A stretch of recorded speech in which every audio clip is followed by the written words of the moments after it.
जय हिंद दोस्तों, आज हम लोग प्रैक्टिस करने जा रहे हैं। प्रैक्टिस सेशन है आज। मैंने 2 टॉपिक आप लोगों को पढ़ाया है। एक जीरो वर्ब की, जिसमें आइडेंटिटी, प्रोफेशन के बारे में है ना, नियरनेस, डिस्टेंस के बारे में कैसे बात करते हैं, मैंने ये आपको सिखाया है। और दूसरा मैंने रिलेशन, पोजीशन, ओनरशिप के बारे में बताया है कि कोई चीज़ मेरे पास है, उसके पास है ना। ये तमाम तरह के सेंटेंसेस जो है, जब जिससे ओनरशिप का पता चलता है, रिलेशन का, पोजीशन का जो पता चलता है, तो ऐसे सेंटेंसेस को हम कैसे अंग्रेजी में बनाते हैं।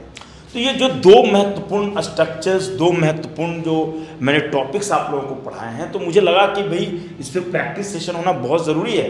मैंने इसके लिए आलोक को संपर्क किया और आलोक जो है आपके सामने होंगे और मैं आलोक से पूछूंगा ट्रांसलेशन और आलोक जो है कि इसे बताएंगे। तो आलोक रेडी हैं आप? Yes sir. Very good. तो पहले हम लोग जीरो वर्ब के बारे में बात करेंगे। मेरे पिताजी एक वकील हैं। My father is a lawyer. क्या तुम्हारा भाई एक डॉक्टर था? Was your brother a doctor? तुम्हारा भाई कैसे एक इंजीनियर है? How is your brother an engineer? How is your brother an engineer? वे लोग कब मेरे दोस्त थे? When were they my friends? तुम्हारे दोस्त लोग कैसे अच्छे छात्र बनेंगे? How will your friends be good students? How will your friends be good students? तुम्हारे दोस्त लोग कैसे अच्छे विद्यार्थी हैं?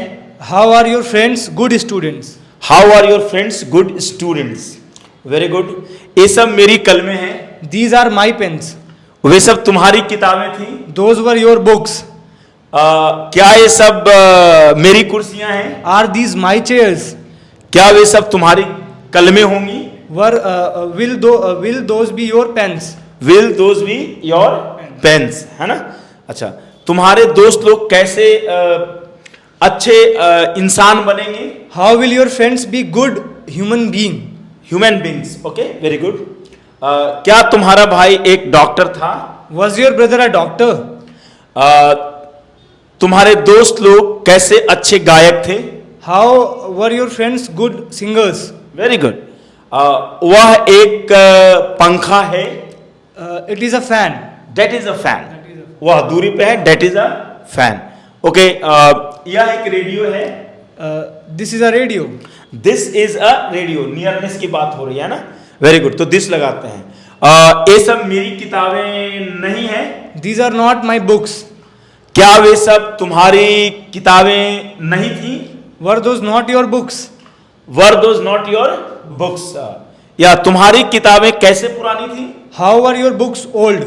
How were your books old?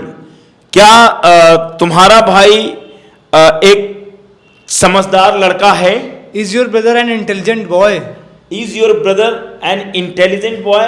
Is your brother a sensible boy? Sensible means समझदार, है ना। ओके, क्या ये सब कलमें टूटी हुई हैं? Are these pens broken? Are these pens broken? Very good. Okay, तुम्हारी कुर्सियां कैसे नई हैं? How are your chairs new?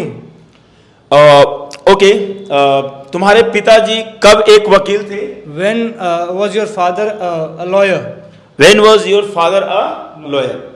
Okay, मेरे पास एक हाथी है। I have an elephant. तुम्हारे पास एक घोड़ा है। You have a horse. हम लोगों के पास बहुत पैसे थे। We have much money. हम लोगों के पास बहुत पैसे थे, तो वी हैड मच मनी। उन लोगों के पास बहुत पैसे होंगे। दे will have much money. They will have much money. उसके पास कोई गाय नहीं है। He has not any cow. तुम्हारे पास कोई प्लान नहीं था। प्लान मीन्स योजना। You had not any plan. Okay, उन लोगों के पास तुमसे मिलने के लिए कल समय नहीं होगा। They will have no time to meet you tomorrow. क्या उन लोगों के पास तुमसे मिलने के लिए कल समय होगा? Will they have time to meet you tomorrow? उन लोगों के पास तुमसे मिलने के लिए कब समय होगा? When will they have time to meet you? Very good, very good. Eliza के पास तुमसे बात करने के लिए कब समय था? When had Eliza time to talk to you? Very good. उसके पास किताबें खरीदने के लिए कब पैसे हैं? When has he money to buy books? When has he money to buy books? क्या उन लोगों के पास तुमसे मिलने के लिए कल समय है? Have they time to meet you tomorrow?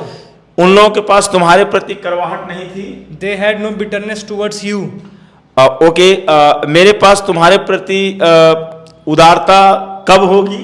When will I have leniency towards you? Very good. When shall I have leniency towards you? No problem. Will is also correct. Okay. So उन लोगों के पास तुम्हारे प्रति कैसे दयालुता थी? How had they leniency, kindness? I mean kindness. Kindness towards you. Very good. Very good. Okay. इसके पास एक विशाल सेना है. He has a big army. Yeah. It has a big army. Okay, sorry, it has. It has. यहाँ पे it इसलिए, मान लो किसी देश के बारे में हमें बात करना हो तो हम it का ही प्रयोग करेंगे ना. तो it has a Big army. yeah of course. Okay. हम लोगों के पास बहुत सारे विकल्प हैं. We have many options. We have many options. क्या तुम्हारे पास कोई विकल्प था?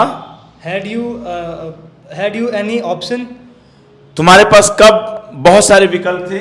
When you had many options. When had you many options? Okay. उसके पास तुमसे मिलने के लिए समय नहीं था? He had no time to meet you. Okay. क्या उन लोगों के पास किताबें खरीदने के लिए पैसे होंगे? Will they have money to buy book? या किताबें मीन्स बुक्स. या मेरे पास तुम्हारे लिए एक ऑफर है.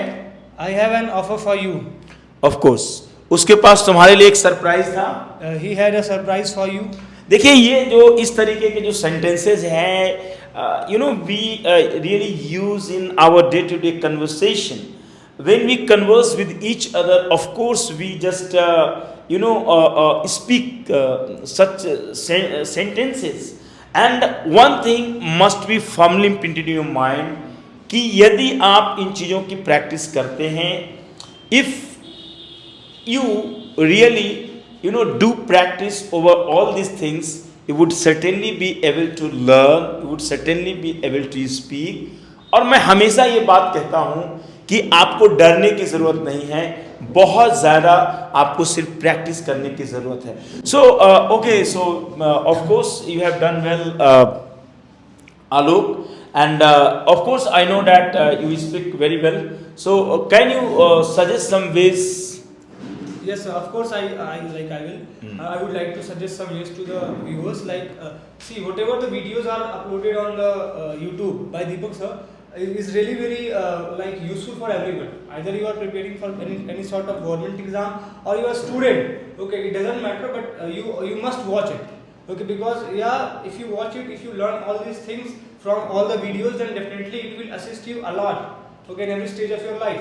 And the second thing is that, like sir has started a page that you can easily learn English in 5 days.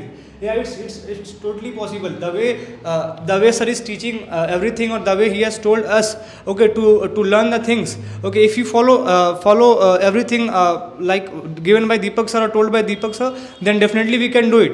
And the practice videos which are uploaded on the YouTube, you can get ideas from over here. Too, you will have such kind of session.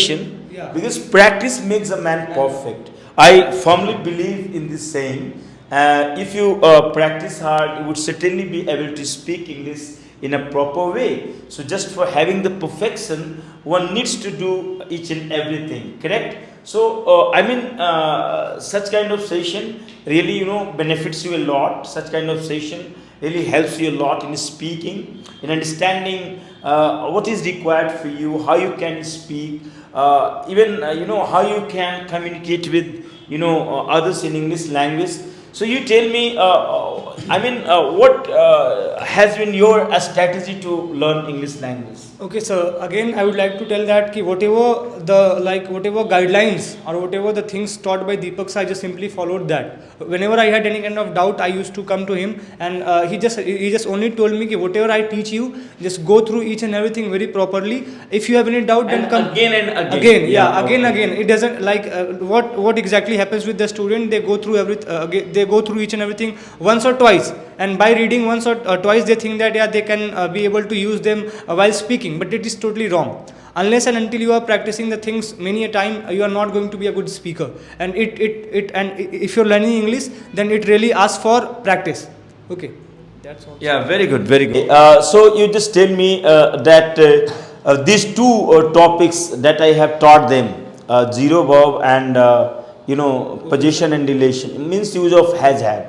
So do you think that these two topics are really beneficial for the students, and how they can have the benefit of practicing a lot on this? Of course, sir. Like, if you learn zero verb and position and relation, means use of has have. So it means that you have covered 40% of your speaking skills. Of course, yes. If you have learned these two topics, zero verb and has have noun, means relation and possession, it means that you have covered 40%. So thank you, viewers. Okay, Jai Hind. Thank you.